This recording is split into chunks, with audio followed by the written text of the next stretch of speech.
धारा 370 भारतीय संविधान का एक विशेष प्रावधान था जिसने जम्मू और कश्मीर को सेल्फ गवर्निंग प्रदान की। यह धारा 1949 में लागू हुई और इसके तहत जम्मू कश्मीर को अपने कानून बनाने का अधिकार मिला।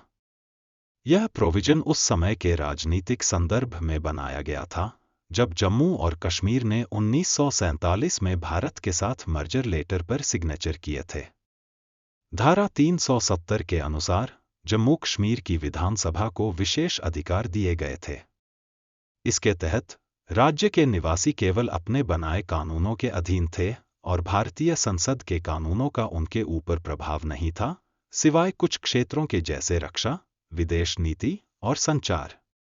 इसके कारण जम्मू कश्मीर की विशेष सांस्कृतिक और राजनीतिक पहचान को संरक्षित किया गया। इस धारा के तहत राज्य में नागरिकता, संपत्ति अधिकार और अन्य मुद्दों पर अलग नियम थे।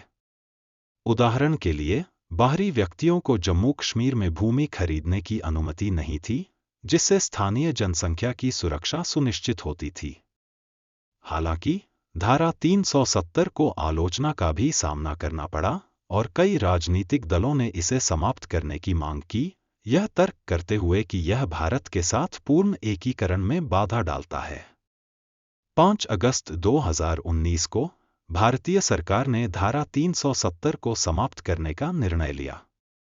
इस निर्णय ने जम्मू कश्मीर की विशेष स्थिति को खत्म कर दिया और इसे 2 केंद्र शासित प्रदेशों में विभाजित किया, जम्मू कश्मीर और लद्दाख। इस निर्णय का व्यापक विरोध और समर्थन दोनों मिला। समर्थकों का तर्क था कि इससे विकास और एकीकरण में मदद मिलेगी, जबकि विरोधियों ने इसे ऐतिहासिक संदर्भ की अनदेखी और क्षेत्र में तनाव बढ़ाने का कारण माना।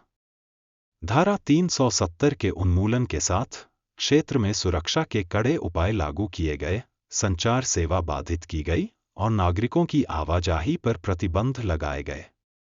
इस प्रकार धारा 370 ने जम्मू कश्मीर के राजनीतिक और सामाजिक ताने-बाने में महत्वपूर्ण भूमिका निभाई और इसका उन्मूलन भारतीय राजनीति में एक महत्वपूर्ण मोड़ के रूप में देखा जाता है।